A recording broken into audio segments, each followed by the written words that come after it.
morning everyone and welcome to my channel and welcome back to my channel. So guys, ये होने वाला है मेरी प्रेगनेंसी जर्नी का पार्ट 2। पार्ट 1 आप लोगों ने बहुत ज़्यादा पसंद किया, उसमें अच्छे व्यूज़ आए और आप लोगों ने उस वीडियो को अच्छे से अप्रिशिएट किया, देखा। तो अब मैं लेकर के आई हूँ अपनी प्रेगनेंसी का पार्ट 2, यानी कि जब मुझे पता चल गया कि मैं प्रेग्नेंट हूँ, उसके बाद की मेरी जर्नी जो थी आज वो मैं आप लोगों से शेयर करने वाली हूँ। तो जैसा कि मैंने आपको बताया था कि आफ्टर 2 और 3 स्कैन मुझे पता चला कि आई एम प्रेग्नेंट, और उस टाइम मेरे बेबी की हार्ट बीट भी मुझे डॉक्टर ने सुना दी थी एंड आई स्टार्टेड क्राइंग। तो वो एक बहुत ही ज़्यादा इमोशनल मोमेंट था मेरी लाइफ का, जब मुझे पता चला दैट आई एम प्रेग्नेंट। तो आई थिंक वो बहुत ही ब्यूटीफुल दिन था। एक चेहरे पे बहुत ही प्यारी सी स्माइल थी और उस स्माइल के साथ हम लोग घर आ गए थे। एंड देन उसके बाद क्या हुआ वो मैं आज आपके साथ शेयर करूँगी। तो सबसे पहले जो चीज़ हुई थी वो हुई थी मेरा जो इवनिंग सिकनेस था वो बहुत ज़्यादा बढ़ गया था। मुझे मॉर्निंग में कुछ भी नहीं होता था। मॉर्निंग में आई यूज़ टू फील एनर्जेटिक, बहुत ज़्यादा एनर्जी रहती थी मॉर्निंग के टाइम पे। अच्छा खाना मैं खा पाती थी, मैं अच्छे से अपने डाइट का ध्यान रख रही थी। वाटर इनटेक मेरा बहुत ज़्यादा अच्छा था, क्योंकि मुझे बहुत ही ज़्यादा प्यास लगती थी उस टाइम पे। मतलब मैं पूरे दिन में कम से कम 2 या 3 बॉटल पानी पी जाती थी, और उसके बाद भी मेरा जो गला था वो बहुत सूखा सूखा सा रहता था। ऐसा लगता था I need more water, I need more water. मतलब पानी की जो एक क्रेविंग बोलोगे आप या जो प्यास बोलोगे वो बहुत ही ज़्यादा बढ़ गई थी। मतलब रात में उठ उठ के भी मुझे पानी पीना पड़ता था, क्योंकि इतनी ज़्यादा प्यास लगती थी कि उसका कोई अंत ही नहीं था। और उसके बाद पानी पीने की वजह से बार बार वॉशरूम जाना, बार बार वॉशरूम जाना, रात में कई बार उठ करके वॉशरूम जाना, तो ये मेरे साथ होता था। और जो मेरा इवनिंग सिकनेस था वो भी बहुत ज़्यादा बढ़ गया तीसरे महीने से। मेरा ये पूरा शोल्डर पेन होता था, मेरा सर बहुत ज़्यादा दर्द होता था। इवनिंग में आई थिंक इवनिंग के 6:30-7 बजते ही मुझे अपने सर में प्रॉपर बाम लगाना पड़ता था। कई कई बार मैं अपने सर में बाम लगाती थी और उसके बाद ही मुझे आराम मिलता था, मैं सो पाती थी। बट जब भी जैसे कि मैं सो गई, उसके बाद मुझे फिर से इतनी ज़्यादा प्यास लगती थी कि फिर से मुझे पानी पीने के लिए उठना पड़ता था, एंड देन अगेन वॉशरूम जाने के लिए उठना पड़ता था। तो जो मेरी नींद थी वो बहुत ही ज़्यादा हैम्पर हुई थी। रात की नींद जो थी वो बहुत कम होने लगी, मतलब मैं कम सोने लगी। बट दिन में मुझे बहुत ही ज़्यादा नींद आती थी, इतनी ज़्यादा नींद आती थी कि मैं जब सोती थी सो जाती थी तो मुझे आसपास का कोई आवाज़ भी नहीं आता था, बेल बजता रहता था। अगर कोई मेरे घर में पार्सल वाला आया है या कोई भी पर्सन आया है, वो बेल बजाता रहे, मुझे सुनाई भी नहीं देता था वो बेल। मैं इतने घोड़े बेच के सो जाती थी। और जो चीज़ बहुत ज़्यादा इंक्रीज़ हो गई थी वो थी इरिटेशन। बहुत गुस्सा आता था, इरिटेट होती थी। जैसे कि मैं दोपहर में सो रही हूँ और किसी ने बेल आके बजा दिया, या मेरी काम वाली आ गई उसने बेल बजा दिया, तो इतना गुस्सा आता था, मन करता था नहीं खोलूँगी गेट, बजा तुझे जितना बेल बजाना है। तो एक जो था, जैसे पार्सल वाला भी आता था तो उसके लिए भी उठ के दरवाज़ा खोलने का मन नहीं होता था। ऐसा लगता था बस सो ही रहूँ, बहुत लेज़ी फील होता था, बहुत लेज़ी। और मॉर्निंग में थोड़ा बहुत ठीक था। अब मैं बात करूँगी अपने डाइट के बारे में। मैं क्या खाती थी, किस तरह से मैंने अपने डाइट का ध्यान रखा, और मेरा जो रूटीन था वो कैसा था। तो सबसे पहले जो हमने किया, हमने नारियल पानी पूरी प्रेगनेंसी में 9 मंथ्स पिया है। मैंने ऑनलाइन डिलीवरी ऐप से नारियल पानी मंगवाना शुरू कर दिया, जो ऑलरेडी सुबह होते ही मेरे घर में डिलीवरी हो जाती थी नारियल पानी की, और दूध के साथ वो नारियल पानी भी देके जाता था। तो इस तरह से मेरे घर में एवरी डे नारियल पानी आता था। हमें बाहर जाके लाना नहीं पड़ता था, वो खुद ही घर पे आ जाता था। तो हम जो है नारियल पानी सुबह सुबह मैं हर दिन पीती थी। हर दिन एक नारियल पानी मैं पीती थी। उसके अलावा मैं हर दिन एक एप्पल खाती थी। पूरे 9 मंथ्स में मैंने हर एक दिन एक एप्पल खाया है। उसके बाद जो मेरा खाना रहता था, सोक्ड आमंड 2 या 3 ही खाती थी मैं। उसके बाद जो था वॉलनट्स, सोक्ड किशमिश, ये मैं खाती थी। और जब मेरी प्रेगनेंसी का 6 या 7 मंथ स्टार्ट हुआ तो मैंने अंजीर को सोख करके खाना चालू किया, क्योंकि अंजीर खाने से हमारा जो डाइजेशन का सिस्टम है वो अच्छा हो जाता है और ज़्यादा प्रॉब्लम्स नहीं होती, एसिडिटी नहीं होती। तो अंजीर खाना भी मैंने स्टार्ट किया था। उसके बाद मैं बात करूँ फूड की, तो रोटी, हरी सब्जियाँ, चावल, दाल, सैलेड, ये मेरा ब्रेकफास्ट और लंच रहता था। और इवनिंग में भी सेम हरी सब्जियां, दाल, चावल और जो है सैलेड, ये सब मैं खाती थी। और फ्रूट्स तो आपको खाना ही खाना है, जैसे कि ऑरेंज बहुत ज़्यादा अच्छा होता है, दही आपके लिए बहुत ज़्यादा अच्छा होता है। आप हर दिन 1 कटोरी दही खा सकते हो। अगर आप लोगों को दही से कोई प्रॉब्लम नहीं है तो दही तो बहुत ही ज़्यादा अच्छा है। दही खाओ, एप्पल खाओ, ऑरेंज खाओ, गुआवा खाओ। गुआवा भी मैंने बहुत ज़्यादा खाया था, मतलब हर दूसरे तीसरे दिन ऑरेंज, गुआवा, एप्पल तो रोज़ था, रोज़। बाकी के जो फ्रूट्स थे वो चेंज होते रहते थे, जैसे बनाना खा लिया, गुआवा खा लिया, ऑरेंज खा लिया। सारे के सारे जो फ्रूट्स हैं वो आपको कुछ ना कुछ बेनिफिट ही देते हैं। तो प्रेगनेंसी के टाइम पे आप इतना ज़रूर करो कि फ्रूट्स अपने डाइट में ज़्यादा ऐड कर दो, और हरी सब्जियाँ, पालक, बीन्स, और जितनी भी हरी सब्जियां हैं, लौकी है, कद्दू है, ये सब चीज़ें आप ज़्यादा खाओ। तो खाने का जो मेरा था रूटीन वो बहुत अच्छा था। मुझे खाने में कोई भी प्रॉब्लम नहीं होती थी। जैसे बाकी लेडीज़ को होता है कि वो खाती हैं तो उन्हें वॉमिट हो जाता है या उन्हें बहुत ज़्यादा नौजिया फील होता है, वो पानी तक नहीं पी पाती, अपना वेट लॉस कर लेती हैं प्रेगनेंसी के बाद। बट मेरे साथ ऐसा नहीं हुआ था। मैंने उल्टा वेट गेन किया था और मेरी डाइट बहुत ज़्यादा अच्छी हो गई थी। मैं अच्छे से खाना खा पाती थी। सो इस चीज़ के लिए मैं बहुत ही ज़्यादा ब्लेस्ड फील करती हूँ कि मेरी डाइट अच्छी चल रही थी। मुझे वॉमिटिंग नहीं थी, मुझे कोई नौजिया नहीं था, मुझे कोई स्मेल नहीं आता था। और जो सबसे इम्पॉर्टेंट चीज़ थी वो थी क्रेविंग। बहुत सारी औरतों को प्रेगनेंसी के टाइम पे क्रेविंग होती है, जैसे उन्हें कोई पर्टिकुलर चीज़ खाने का मन करता है, जैसे कि मीठा खाने का बहुत ज़्यादा मन करता है किसी को पानी पूरी, तीखा खाने का, मतलब ऐसे ऐसे छोले भटूरे।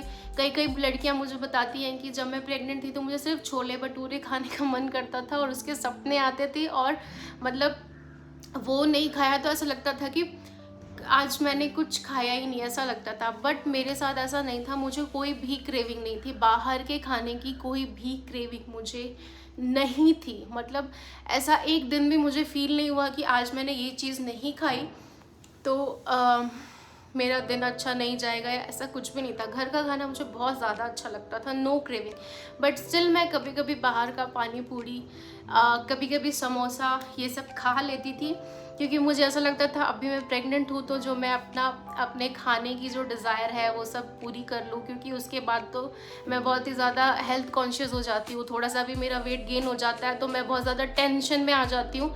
तो ये अभी जो प्रेगनेंसी का टाइम है, इस टाइम में मुझे कोई टेंशन नहीं है, मैं जो खाना है खा सकती हूँ। इवन मैं अपने जो डेली लाइफ में शुगर नहीं खाती थी बिल्कुल ज़्यादा, मतलब चाय भी मैं शुगर लेस पीती थी। बट प्रेगनेंसी के टाइम पे मैंने चाय में शुगर भी लेना चालू कर दिया था। मुझे लगता था ये जो टाइम है 9 मंथ्स का, इसमें मैं सब कुछ खाऊंगी, सब पीऊँगी, मुझे वेट गेन करने की कोई टेंशन नहीं है, क्योंकि वेट गेन तो वैसे भी होना ही है यार। और मैंने तो शायद 21 या 22 kg वेट गेन किया था। तो फिर मैंने उसके बाद से मुझे चीनी वाली चाय पीने की आदत हो गई थी, जो मैंने अब जा कर के उसको कम किया है। अब जा कर के मैं बिना चीनी की चाय वापस पी पाती हूँ। प्रेगनेंसी के टाइम पे मैंने वापस से चालू कर दिया था। तो कभी कभी पानी पूरी खा लेना, कभी कभी समोसा खा लेना, कभी कभी पिज़्ज़ा खा लेना, कभी कभी ये सब चलता है। आप लोग भी खा सकते हो, कोई प्रॉब्लम नहीं है। बट अच्छी जगह से खाना, ऐसा नहीं है कि आप कहीं भी जाके कुछ भी खा ले रहे हो जहाँ पे हाइजीन नहीं है या कुछ नहीं है। वो सब चीज़ों का आपको बहुत ज़्यादा ध्यान रखना है। और जो प्रॉब्लम होती थी वो मेरे लोअर एब्डोमेन में पेन रहता था हमेशा, जिसकी वजह से मैं बहुत ज़्यादा डर जाती थी। कई बार हम लोग डॉक्टर के पास गए हैं इमरजेंसी में, ये पूछने के लिए कि मेरे लोअर एब्डोमेन में पेन क्यों हो रहा है, और कई बार डॉक्टर भी घबरा जाते थे और चेक करते थे बट कोई प्रॉब्लम नहीं आती थी। तो आई थिंक ये नेचुरल है कि लोअर एब्डोमेन में पेन होता है, बट आप लोगों को अगर बहुत ज़्यादा हो रहा है तो प्लीज़ अपने डॉक्टर को दिखा लेना, क्योंकि मैं भी बार बार डॉक्टर के पास जाती थी, क्योंकि sometimes it is normal and sometime it is not. तो आप लोगों को अपना एक राइट डिसीजन लेना है। जब भी पेन हो तो आप डॉक्टर के पास ज़रूर जाओ, और अगर आप लोग को पता है कि ये होता ही है, नॉर्मल है, तो आप नॉर्मल रह सकते हो उस चीज़ को लेकर के। बट अगर ज़्यादा पेन है तो प्लीज़ डॉक्टर के पास जाओ। तो मैं भी कई कई बार भाग के डॉक्टर के पास गई थी। एंड देन आप लोगों को जो मुझे बताना है वो है, पेन तो रहता था मेरा, ये जो शोल्डर और सर दर्द का पेन था वो 4th मंथ में ख़त्म हो गया था। 4th मंथ स्टार्ट होते ही विद इन 2 और 3 वीक्स जो मेरा सिकनेस था, इवनिंग सिकनेस, वो भी चला गया था। 4th 5th and 6th month was very good. I enjoyed that time.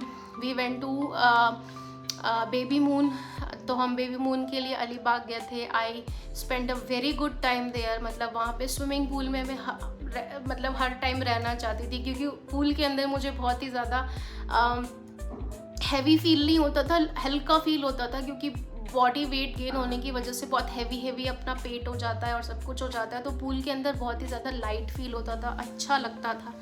और बाद में मैंने पढ़ा कि actually this is a good practice. अगर आप मतलब पूल में जाकर के थोड़ी देर के लिए लाइट फील कर रहे हो तो बहुत ही अच्छी बात है, और ये बहुत अच्छा होता है लेडीज़ के लिए।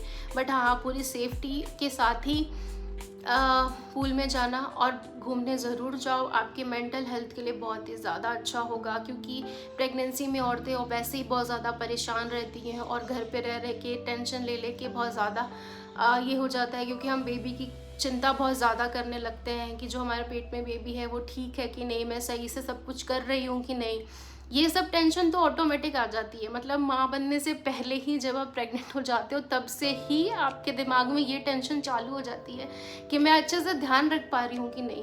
बट आप बहुत अच्छे से ध्यान रख रहे हो, आप सब कुछ बहुत अच्छा कर रहे हो, बट अपने बारे में भी थोड़ा बहुत सोचो, अपना भी ध्यान रखो। और अगर आप आसपास कहीं घूमने जा सकते हो, अगर आप लोग के पास टाइम है, आप कहीं आसपास घूम सकते हो तो ज़रूर जाओ, अपने लिए टाइम निकालो। जैसे कि मैं घूमने गई थी और उसके बाद मुझे बहुत ज़्यादा अच्छा लग रहा था। और रही बात 3rd ट्राइमेस्टर की, तो 3rd ट्राइमेस्टर में आते आते वापस से वो सब प्रॉब्लम्स चालू हो गई। जैसे कि इवनिंग सिकनेस तो मतलब शोल्डर पेन और सर दर्द तो नहीं हुआ, बट जो मुझे 3rd ट्राइमेस्टर में प्रॉब्लम स्टार्ट हुई वो है नी पेन। मेरा बॉडी वेट इतना ज़्यादा बढ़ गया था, मेरे पैरों में इतनी ज़्यादा स्वेलिंग हो गई थी, उसकी वजह से मेरा नी पेन बहुत ज़्यादा होता था। तो कई बार मैं मालिश वाली आंटी को बुला करके अपना नी जो है वो मालिश करवाती थी, क्योंकि उसके मालिश के बिना मैं चल ही नहीं पाती थी, इतना दर्द मेरे नी में होता था। पैर बिल्कुल सूज के एकदम मोटे हो गए थे, मुझे अपने कोई भी जूते चप्पल नहीं आ रहे थे, मुझे एक साइज़ अब जूते और चप्पल लेने पड़ गए थे, जो अब मुझे वापस से लूज़ होते हैं। तो ऐसा कुछ सीन था, बहुत दर्द होता था पैरों में और बॉडी वेट बढ़ गया था। और जो 8 या 9 मंथ स्टार्ट होते होते मुझे एक और प्रॉब्लम स्टार्ट हो गई थी, वो थी खुजली। मतलब शायद मेरे लिवर में कुछ तो इंक्रीज़ हो गया था, मुझे सही टर्म पता नहीं है क्या बोलते हैं उसे, मैं भूल चुकी हूँ। तो लिवर में कुछ इंक्रीज़ होने की वजह से मुझे बहुत ज़्यादा खुजली होती थी। मतलब मेरे पेट के आसपास जो अपना स्ट्रेच मार्क्स होता है वो भी बहुत ज़्यादा हो गया था, जबकि मैंने बायो ऑयल 5th मंथ से लगाना स्टार्ट कर दिया था, फिर भी कुछ काम नहीं किया। मेरे जो स्ट्रेच मार्क्स थे वो बहुत ज़्यादा हो गए थे बायो ऑयल लगाने के बाद भी। इवन मैंने दूसरी महंगी क्रीम्स भी मंगाई थी ताकि मुझे स्ट्रेच मार्क्स ना हो, बट फिर भी मुझे स्ट्रेच मार्क्स बहुत ज़्यादा हुए और उस एरिया में बहुत खुजली होती थी। मैं अपने पूरे नेल्स को प्रॉपर कट करके रखती थी ताकि मैं ज़्यादा खुजली ना करूं, बट फिर भी इतनी खुजली होती थी कि मैं खुजला के खून निकाल देती थी। और फिर वो खुजली मेरे पूरे बॉडी में ट्रांसफ़र हो गई, मेरे पैरों में पूरी खुजली होने लगी, हाथ में खुजली, हर जगह खुजली। मतलब इतनी खुजली बढ़ गई थी मेरे शरीर की कि मैं रात में सो भी नहीं पाती थी खुजली की वजह से। और दूसरी चीज़ थी कि तुम्हारा बॉडी वेट बढ़ने की वजह से जो ब्लैडर पे प्रेशर आता है उसकी वजह से तुम्हें वॉशरूम बार बार जाना पड़ता है, तो रात की नींद तो हैम्पर हो जाती थी। दिन में मैं थोड़ा बहुत अच्छे से सो पाती थी, बट रात में तो मुश्किल हो गया था सोना खुजली की वजह से, और वो बार बार वॉशरूम जाना, और एक डर भी आ गया था मन में कि अब डिलीवरी आने वाली है नज़दीक, तो कैसे क्या होगा, नॉर्मल होगा सीज़र होगा। तो गाइस मैंने तो नॉर्मल के बारे में सोचा ही नहीं था, मुझे नॉर्मल नहीं करना था। मैं बहुत ही ज़्यादा डरती हूँ इन सब चीज़ों से, दर्द से मुझसे बर्दाश्त नहीं होता है, क्योंकि मुझे मालूम है, हर किसी को मालूम होता है कि वो कैसा है, तो मुझे बिल्कुल भी नहीं था। बट मेरा जो ये यूटीआई लिवर में यूटीआई बढ़ने की वजह से जो खुजली हुई थी, उसकी वजह से डॉक्टर ने मुझे कह दिया था कि आप सी सेक्शन करवाना चाहते हो तो कर सकते हो, अभी टाइम हो चुका है। और उस टाइम मेरा चल रहा था 37 वीक कंप्लीट होने वाला था, 38 वीक का फर्स्ट या सेकेंड डे था। तब हमने सोच लिया था कि नहीं, अब हम सी सेक्शन करवा लेंगे। तो ऐसे ही बहुत ज़्यादा प्रॉब्लम को फेस करते हुए, खुजली, वेट गेन, ब्लैडर में प्रेशर, बार बार वॉशरूम आना, कभी कभी फॉल्स पेन भी आता था मुझे 9 मंथ में, जो 10 या 15 मिनट में वापस ठीक हो जाता था। तो ऐसे ही फिर हमने डिसाइड किया 25 अगस्त को कि आज हम जा कर के सी सेक्शन करवा लेंगे। तो 25 अगस्त वो दिन था जब मैं जाके हॉस्पिटल में एडमिट हो गई। डॉक्टर ने सारा चेकअप किया, फॉर्म वॉर्म भरवाया, मुझे जो भी इंजेक्शन वगैरह थे लगाए, जो मुझे बहुत डर लगता है। उसके बाद बारी आई ऑपरेशन थिएटर में जाने की। तो बहुत ही ज़्यादा डरावना है वो ऑपरेशन थिएटर वाला सीन, क्योंकि जब तुम्हारे वो रीढ़ की हड्डी में एनेस्थीसिया लगाते हैं, बहुत ज़्यादा डर लगता है। कई बार उसने मुझे कम से कम 4 से 5 बार इंजेक्शन लगाया, और हर बार डॉक्टर मुझे यही बोल रहा था, प्रीति तुम सही से बैठ नहीं रही हो, नहीं तो फिर ये बार बार लगेगा। और मैं इतना चिल्ला रही थी, नहीं मतलब मुझे दर्द हो रहा है। बट एक बार में था कि अगर ये दर्द नहीं झेलेंगे तो नॉर्मल वाला दर्द तो और भी नहीं झेला जाएगा। तो फिर मैंने ज़ोर से पिल्लो को पकड़ा और भगवान का ज़ोर से नाम चिल्लाया, और मैंने बोला बस ये वाला फाइनल इंजेक्शन होना चाहिए, इस बार बिल्कुल तुम परफेक्ट इंजेक्शन लगा दो, नहीं तो मैं यहाँ से भागने वाली हूँ। वो बार बार मेरी रीढ़ की हड्डी में लगाए जा रहे। वो तीसरी या चौथी बार ढंग से इंजेक्शन लगा, और गाइस बहुत पेन होता है। ऐसा लगता है कि तुम्हारी रीढ़ की हड्डी में किसी ने कुछ चुभा था। मैंने वो जो टाइम था जब वो डॉक्टर मुझे एनेस्थीसिया लगा रहे थे, इंजेक्शन लगा रहे थे, बहुत ही पेनफुल टाइम था, और मैं सिर्फ भगवान का नाम लिए जा रही थी कि सब कुछ सही हो, अच्छे से जल्दी से ये काम हो जाए और मेरी बॉडी नम हो जाए और मुझे कुछ पता ना चले। सिर्फ इसी टाइम का मुझे वेट था कि जल्दी से ये हो जाए, और फिर वो हो गया।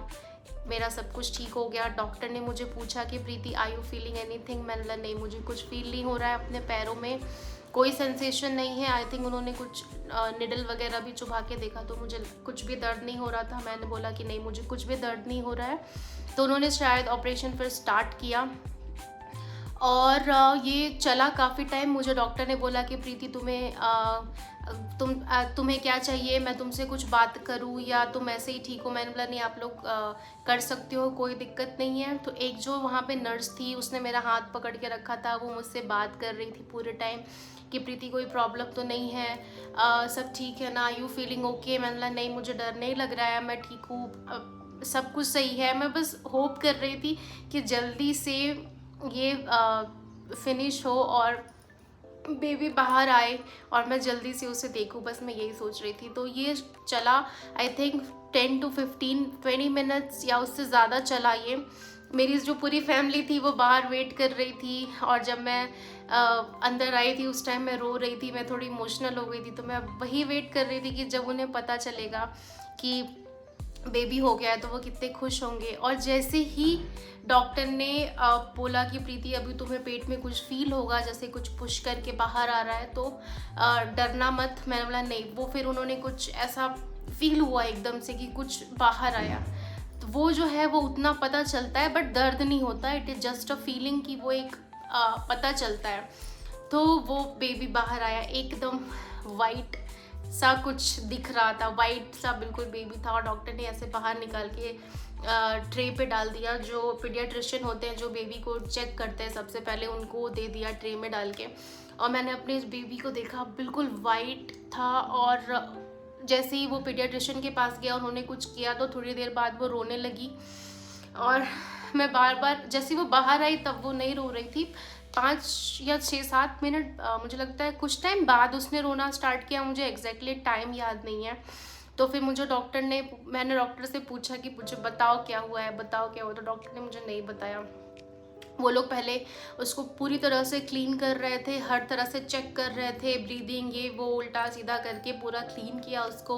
मैं बार बार पूछ रही थी प्लीज़ मुझे बता दो, प्लीज़ मुझे बता दो। मैं यहाँ पे ऐसे लेटी हूँ और इस साइड पे वो लोग बेबी को क्लीन कर रहे हैं और मैं ऐसे करके देख रही हूँ बिल्कुल तिरछी नज़र से कि दिख जाए कि क्या हुआ है।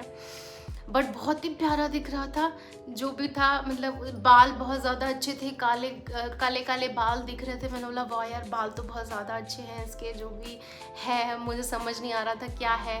मैं बस ये सोच रही थी कि जो मैंने 2 नाम सोचे हैं, एक लड़का और एक लड़की का, उनमें से कौन सा वाला है। तो हमने लड़की का भी नाम सोच रखा था और लड़के का भी, बट मैं बस वो एक दिमाग में डिसीजन लेना था कि कौन सा वाला नाम अभी आ गया है। तो फिर मैंने डॉक्टर से पूछा, उसने नहीं बताया मुझे, 10 मिनट तक नहीं बताया। फिर मेरे हस्बैंड को अंदर बुलाया और मेरे हस्बैंड को उन्होंने बेबी दिखाया कि ये देखो बेबी है, अच्छा है। मेरे हस्बैंड ने भी पूछा कि बता दो क्या हुआ है, नहीं बताया उन्होंने। और मेरे हस्बैंड मुझे पूछ के गए प्रीति तुम ठीक हो, मैंने बोला हाँ मैं ठीक हूँ, आपने बेबी को देखा? तो उन्होंने बोला कि हाँ मैंने बेबी को देखा, बट डॉक्टर ये नहीं बता रहे हैं कि क्या है। तो फिर जब उसको अच्छे से क्लीन कर दिया और उसको वो मेरे पास ऐसे मेरे फेस के पास लेकर आए और उन्होंने मुझे जेंडर बताया कि आपको क्या चाहिए था। मैंने बोला मुझे तो लड़की चाहिए थी। तो उन्होंने बोला it's a girl and I was very very very happy. मुझे लगा वाह, जो चाहिए था वो मिल गया है। मतलब इस टाइम कुछ और भी मांगा होता तो वो भी मुझे मिल जाता, बट इस टाइम जो सबसे बेस्ट चीज़ मुझे चाहिए थी वो थी ये, और वो मुझे मिल गई है। तो उन्होंने मुझे बेबी का जो फेस है वो यहाँ पे टच कराया, मैंने बहुत उसको अच्छे से फील किया, उसको फटाफट किस कर लिया। तो डॉक्टर ने उसे दूर कर दिया कि अभी मत किस करो, और उसे ले गए बस 5 कुछ सेकंड के लिए उसे मेरे पास रखा, जेंडर बताया इट्स अ गर्ल, और उसे बाहर ले गए। फिर मेरी बाहर फैमिली को उन्होंने दिखाया, तो और मेरी जो मदर इन लॉ है, बाकी जो फैमिली के मेंबर थे, उन लोगों ने फटाफट मिठाई मंगाई और पूरे हॉस्पिटल में बांटा। और मेरी जो डॉक्टर थी उन्होंने मुझे वापस जो सीलना वीलना होता है, टाके वाके लगाने होते हैं, उसमें मुझे लगता है 20 मिनट 25 मिनट लग गए होंगे। वो प्रोसेस अंदर चल रहा था, तब तक मिठाई आ चुकी थी, बट चुकी थी। तो मेरी डॉक्टर बाहर से अंदर आई, बोली प्रीति देखो तुम्हारे बच्चे की मिठाई खा रही हूँ। तुम्हारे मदर इन लॉ ने पूरा मतलब जो तुम्हारे फैमिली है उन्होंने पूरा मिठाई मंगा लिया और हम वो खा रहे हैं। मैं बहुत खुश हुई, मतलब चलो अच्छा है मिठाई भी आ गई इतनी जल्दी, अभी तक तो मैं यहाँ से बाहर भी नहीं निकली हूँ। तो वो 20-25 मिनट आधे घंटे और चला प्रोसेस। उसके बाद मुझे रिकवरी रूम में डाल दिया। रिकवरी रूम में मेरी हालत और ज़्यादा ख़राब हो गई थी, बहुत ज़्यादा बीपी जो है हाई हो गया था। तो मुझे अंडर ऑब्जर्वेशन 4 या 5 घंटे रखा था, जबकि इतना ज़्यादा नहीं रखते हैं लोग, 1-2 घंटे में रिलीज़ कर देते हैं। बाकी मेरी बहन को भी 1 घंटे में रिलीज़ कर दिया था। वो फटाफट ऑपरेशन कराने के बाद नॉर्मल वार्ड में शिफ्ट हो गई थी, बट मुझे नहीं किया था क्योंकि मेरा बीपी इंक्रीज़ हो गया था और मैं बहुत चिल्ला रही थी, क्योंकि वो जैसी एनेस्थीसिया का दर्द, मतलब जो असर ख़त्म हुआ ना, उसके बाद जो पेन हुआ, जैसे ही मुझे रिकवरी रूम में डाला उसके 10 या 5 मिनट बाद ही जो दर्द चालू हुआ मैं बता नहीं सकती। मैं चिल्ला रही थी, मतलब मेरे हस्बैंड को बुला दो, मेरे हस्बैंड को बुला दो, मेरी फैमिली को बुला दो। मैंने चिल्ला के पूरे वहाँ पे नर्स को सबको, मतलब मुझे पेन किलर दो, मुझे पेन किलर दो। और वो लोग मुझे हैवी डोज नहीं दे रहे थे, उन्होंने शायद बहुत ही लाइट डोज मुझे दिया था, क्योंकि मेरा बीपी बहुत ज़्यादा बढ़ा हुआ था। मे बी जो भी रीज़न हो मुझे नहीं पता, बट उन्होंने मुझे बहुत लाइट डोज दिया था पेन किलर का। फिर उन्होंने मुझे आधे या 1 घंटे बाद हैवी डोज दिया। उसके बाद भी दर्द बहुत हो रहा था। मेरे हस्बैंड मुझे मिलने आए तो मैं उनको जाने ही नहीं दे रही थी, यहीं पे रहो, मुझे बहुत दर्द हो रहा है, बहुत दर्द, बहुत दर्द। मतलब 4-5 घंटे मैं दर्द में रही। उसके बाद मेरा बीपी लो हुआ, मतलब कम हुआ, नॉर्मल हुआ। उन्होंने मुझे हैवी डोज दे के नॉर्मल वार्ड में शिफ्ट कर दिया। उसके बाद भी 2-3 दिन बहुत मुश्किल से निकले, दर्द कंटिन्यू था। उसके बाद भी डॉक्टर कह रही थी तुम्हें उठ के वॉक करना है। तो जो फर्स्ट वॉक होती है वो बहुत ज़्यादा हॉरिबल होती है, बहुत दर्द होता है उसमें। मुश्किल होता है, बट हाँ हो जाता है, करना पड़ता है, क्योंकि तुम्हें ठीक तो होना ही पड़ेगा अगर तुम्हें अपने बेबी को संभालना है तो वो खड़े होके वॉक करना बहुत मुश्किल था, मैं रो देती थी। और 3-4 दिन बहुत ही बुरे थे, बहुत ही बेकार थे। मेरे बेबी को NICU में रखा था क्योंकि ऑक्सीजन की कुछ प्रॉब्लम थी, तो 3-4 दिन वो NICU में थी, मेरे पास नहीं थी। तो थोड़ा बहुत ये था कि मुझे बेबी को नहीं संभालना था, सिर्फ अपने आप को संभालना था। तो डॉक्टर भी कह रही थी कि प्रीति अच्छी बात है, ये तुम्हारा बेबी तुम्हारे पास नहीं है, क्योंकि तुम अभी इस हालत में नहीं हो कि तुम उसे संभाल सको। वो NICU में अच्छे से डॉक्टर्स उसे संभाल रहे हैं और वो अच्छे से है, कोई भी टेंशन नहीं है। तो 3-4 दिन मुझे अपने लिए मिल गया टाइम, और जिससे मैं ठीक हो पाई। 3rd डे मैं वहाँ से डिस्चार्ज हो गई, हम लोग घर आ गए, और फिर स्टार्ट हुआ एक स्ट्रगल, बेबी को संभालने का स्ट्रगल, जो कि बहुत ही ज़्यादा बड़ा स्ट्रगल है। इसको मैं ज़रूर अपने 3rd पार्ट में बताऊंगी कि कितना मुश्किल था वो टाइम। प्रेगनेंसी और डिलीवरी से भी ज़्यादा मुश्किल था, क्योंकि पहले मैं सिर्फ अकेले झेल रही थी, अब मुझे और मेरे हस्बैंड दोनों को झेलना था, एक बेबी को गोदी में लेकर के संभालना था, और उसके साथ मैं भी बिल्कुल तैयार नहीं थी। पेन, दर्द, इरिटेशन और गुस्सा, हेल्थ बिल्कुल ख़राब हो गई थी। तो उस टाइम में भी एक बच्चे को संभालना बहुत मुश्किल होता है। तो वो मैं आप लोगों को 3rd पार्ट में बताऊंगी। अगर मुझे लगा कि मुझे डालना चाहिए, और अगर आप लोगों को जानना है तो मुझे बताओ, मैं ज़रूर पोस्ट करूंगी और बताऊंगी कि मैंने कैसे उस चीज़ से बाहर आई, कैसे अपने बेबी को रूटीन में लाया। रात रात भर वो सोती नहीं थी, तो कैसे उसको मैंने सिखाया, कैसे सब कुछ मैनेज किया, वो सब मैं आपको बताऊंगी। तब तक के लिए अगर आपको ये वीडियो अच्छी लगी है तो प्लीज़ लाइक कर दो, सब्सक्राइब कर दो मुझे, और ये वीडियो फॉरवर्ड कर दो। तब तक के लिए बाय बाय, रिलेट करो और खुश रहो। Bye guys.